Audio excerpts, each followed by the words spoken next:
Canal Chigi, Sunakan Tang Basai Siva, Koi government, meter Chahum Boko, low way and order period in Bapunga do what wona. Adungarang Tauri City, Sunakan Sindum Tangiba, meter Chahumlum, the Subuna Teva. Canal Chigi, Sunakan da Koirongi, Son Tanga Suzari, young lady, is the bunker Lacy. As is big unit lady Boko. A sigi mamang the neighbor twice, a sigi in a sumang and niguman in Mosity.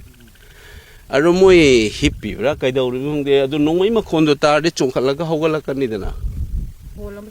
Adu talk the Wagi, pot in a cover, the ID cover, the tab, I officially on the Logi and Montegi. I know quite a speed of the can take on no one. See, Luri, the Nakosi, Muscle, Luri, Bapoti. Irangs is only a guy Kogi. Tokai the lady woman forgive him, say, Massisum, Zatadali Henning Bakang Busing na, Sarkana Toroko, the Suating a Kai Piboko, that any initiative by the government of India to restore peace, Haitareko.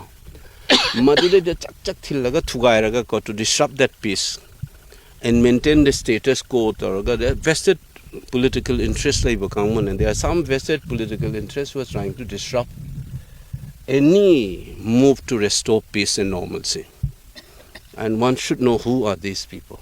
And that's why I'm saying that this unit should have retaliated. The way they responded is less than desirable. My city and the unit. I'm not saying enforced already. I think higher up should also know.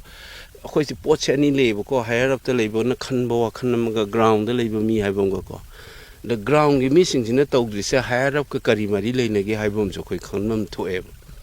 Natragadi Tong Kappa Sissipai, the Hangadam, the protect on the end of 6 army to name. Jaja one Kisan, Lau Lane among the Kisan Soga came to one of the Karikaram or one in the sing with him.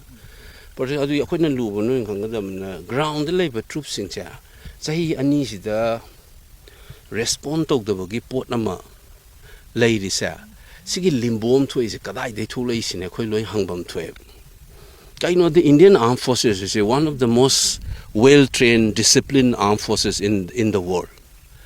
When things happen in front of them, if they don't respond, then there is something systemic about it. And that's why the labor sifayamani the taina the yaro. Sichahi animuk the totally say, Koina Nangai Matak order from the Zimamang the Leramba in Hek Panbado. CRPC nam le rami dana ko 131 section mang the magi operation command manung de any tholok pasa DC permission ngai to ma ek to wi ai chinang an have the CRPC le hosing the BNS cycle 164 kan ho ni da sigi posin tak padi the standing order is already there in the form of a law.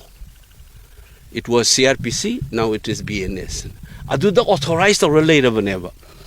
Company commander kang the magi command unit sina magi operational command makhalak pa law and order public order tugarak pa life and property threaten tok matam da respond to hai bane ba chahi ani sa adu akhoi hungry ba si se. So two questions sigi ai gi thajabam le ko ai noi gi media gi through dang hai janing se nga ki oi bisina na district of the and you should think bigger. These are distraction and a larger hangado questions here. The forces on the ground respond in terms of their training and their ability. That the Indian armed forces are very well trained and very well disciplined groups. Moina respond to systemic potam yaurava mataka haibama koi se masi hangbam to ever koina natra azu ngasing nang tokuna tepse sahi ani tokpa tawra ine. And the Sugumba Pocha, when I'm talking hangaki incident of Tropa, the Suma say, Akoibu, my Tiva pinning Bakovan Namtavines in a distraction technique. Akoi martial arts hand should do kick kind of than a cow get of